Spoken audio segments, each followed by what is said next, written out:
السلام علیکم۔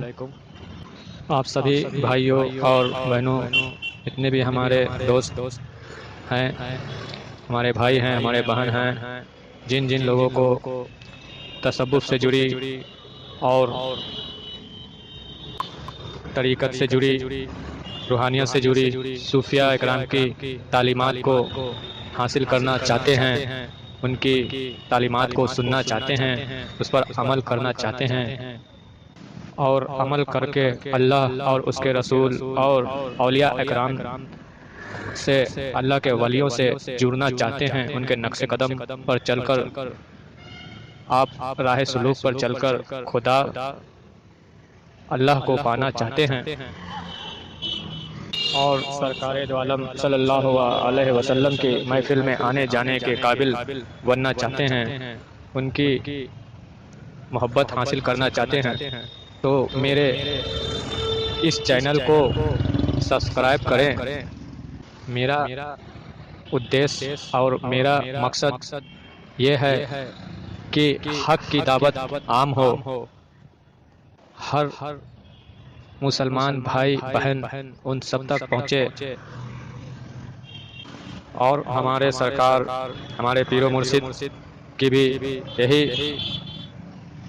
کوشش ہے اور ان کا مشن بھی یہی ہے کہ ہر انسان کا دل اللہ کے نام سے چمکے، اللہ کے نور سے چمکے، اور ہر انسانیت تک اللہ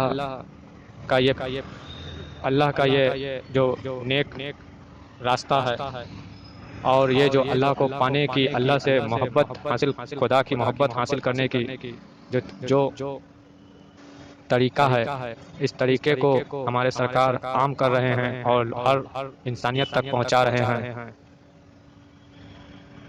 پوری انسانیت تک یہ پیغام پہنچ رہی ہے اور لوگ زیادہ سے زیادہ تعداد میں جڑ رہے ہیں اور پاک دل، نیک دل بن رہے ہیں، اپنے دلوں کو پاک کر رہے ہیں، اپنے نفس کو پاک کر رہے ہیں، اولیاء اکرام کے اور اللہ والوں کے نقش و قدم کو اپنا رہے ہیں۔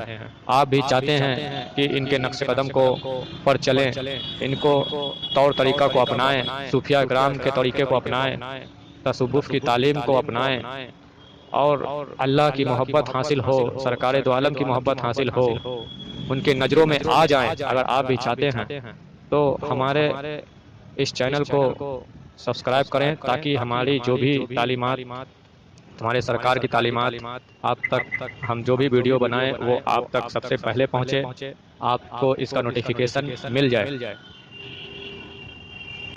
ہمارا چینل یوٹیوب پر سرچ کریں، دین حنیف، DEENEHANIF،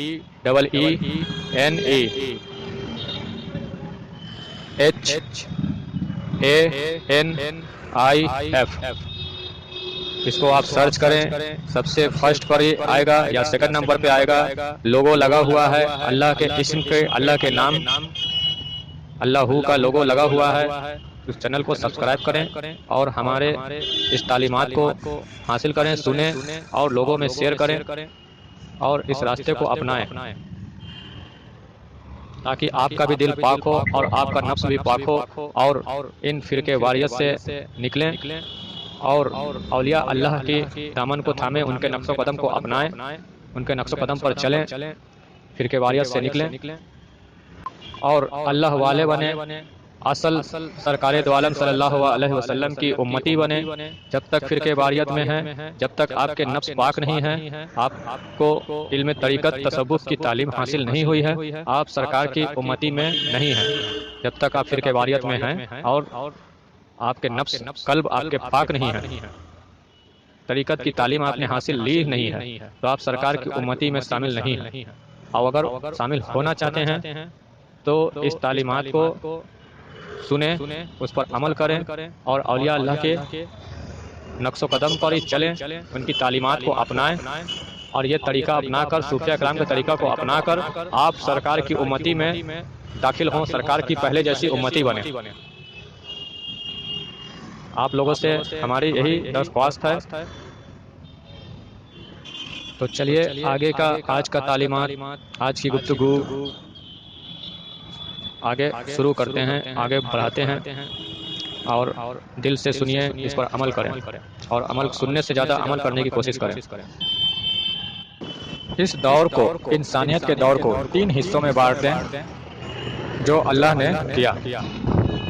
پہلا دور ہے عبادت کا، اس میں انبیاء اور مرسلین آئے۔ عبادت کا دور ہے تو عبادت کرنی ہے، سمجھیں؟ یہ دور عبادت کا تھا نبیوں کا، لہٰذا عبادت کے بغیر کوئی چارہ نہیں تھا۔ نبیوں اور رسولوں کا جو دور تھا وہ عبادت کا دور تھا، جو اس کے بغیر کوئی چارہ نہیں ہے، وہ ہر حال میں کرنی ہے۔ تو نبی اور مرسل مذہب لے کے آئے۔ مذہب انہوں نے کہا کہ عبادت کرو، پوجا کرو، پوجا نہیں کریں گے، عبادت نہیں کریں گے تو پھر بیکار ہے۔ اچھا، اب یہ دور نبی کریم صلی اللہ علیہ وسلم نے فرمایا انا خاتم النبی لا نبی یا وادی، کہ میں خاتم الانبیاء ہوں، میرے بعد کوئی نبی نہیں آئے گا۔ نبوت اور رسالت ختم ہو گئی، وہ عبادت کا دور ختم ہو گیا۔ اب بات کو سمجھنے کی ضرورت ہے۔ اس کے بعد جو دور شروع ہوا ہے وہ ہے رحمت کا۔ اس کے اندر اللہ تعالیٰ نے فقراء، صالحین اور ولیوں کو بھیجا۔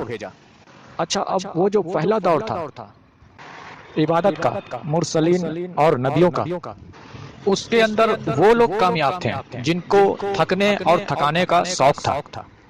کھڑے رہو عبادت میں ساری ساری رات، جو عمل میں بہت تیز تھے وہ کامیاب تھے۔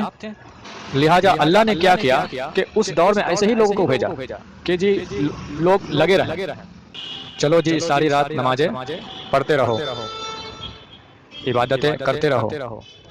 اگر اس دور میں ایسے لوگوں کو بھیج دیتا جو سست ہیں تو نبی کامیاب نہیں ہو سکتے تھے، اس دور میں دین کو قائم نہیں کر سکتے تھے اگر سست لوگوں کو بھیج دیتا۔ لہٰذا اس دور میں بھیجا ہی اللہ نے ایسے لوگوں کو کہ رات رات بھر نماز پڑھ رہے ہیں۔ اور آپ یقین کریں کہ اس دور میں 50 نمازیں بھی اتر جاتی تو وہ لوگ پڑھ لیتے ہیں۔ مصیبت ان کے لیے تھی جو آگے آنے والے جو ہیں، جو سست جو آئیں گے آگے۔ جو پہلا دور تھا جس کو ہم عبادت کا دور کہتے ہیں، اس دور میں اللہ تعالیٰ نے انبیاء کو، مرسلین کو بھیجا، خوب عبادتیں کی، اس دور کے لوگوں نے خوب عبادتیں کی۔ اسی طرح یہ نبوت اور رسالت کا دور جب ختم ہوا ہے تو کچھ عرصہ ٹرانزیشن میں لگا ہے۔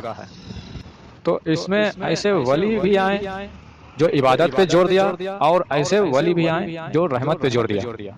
عبادت پہ زور دینے والے ولی بھی آئے اور رحمت پہ تکیہ کرنے والے ولی بھی آئے۔ تو آپ سمجھ نہیں پائیں کہ جی فلاں ولی تو کہتا ہے کہ ایک نماز بھی نہیں چھوڑنا، اور یہ ولی کہتا ہے کہ چھوٹ جائے تو خیر ہے یار، کوئی بات نہیں۔ تو وہ ٹرانزیشن پیریڈ تھا نا۔ پھر اس کے بعد آہستہ آہستہ ایسے ولیوں کی تعداد بڑھی ہے، آہستہ آہستہ ایسے ولیوں کی تعداد بڑھی ہے۔ تو سمجھیں، پھر آہستہ آہستہ ایسے ولیوں کی تعداد بڑھی ہے کہ جنہوں نے کہا کہ خیر ہے جانے دو، جنہوں نے کہا کہ خیر ہے جانے دو، چھوٹ بھی جائے تو خیر ہے جانے دو، تم بس خدمت کرتے رہو، بھوکے کو کھانا کھلاؤ، پیاسے کو پانی پلاؤ، خدمت کرتے رہو، چھوٹ بھی جائے تو خیر ہے جانے دو۔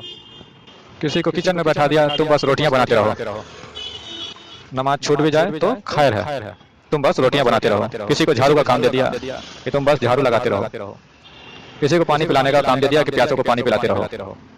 اسی طرح ہمارے سرکار، ہمارے پیر و مرشد کے پاس، سرکار گہو صاحب کے پاس ایک لڑکا آیا جاہد نام کا، اور ہمارے پیر و مرشد نے اسے تندور پر بیٹھا دیا کہ تم روٹی بناؤ۔ اسے تندور پہ بیٹھا دیا، تندور پہ بیٹھا دیا کہ تم روٹی بناؤ، کھانا بناؤ، سب کو کھلاؤ۔ اب وہ جب تندور پہ بیٹھا ہوتا تھا، روٹی بناتا ہوتا تھا، تو لوگ ادھر ذکر کرتے ہیں تو اس کے دل میں بھی خیال آتا تھا کہ میں بھی ذکر کروں۔ اس کے دل میں خیال آتا تھا کہ میں یہاں آیا تو مجھے تندور پہ بیٹھا دیا، میں بھی ذکر کروں، اس کے دل میں یہ خیال آتا تھا۔ اب وہ جب تندور پر بیٹھ کے روٹی کھانا بناتا تھا تو اس کے سارے لطائف چلتے تھے، ذکر کرتے تھے، اور اس کو خوب مزہ آتا تھا۔ روٹی کھانا بنا رہا ہے اور اس کے اندر کے لطائف چل رہے ہیں اور اللہ کا ذکر اندر میں چل رہا ہے، اس کو خوب مزہ آتا تھا۔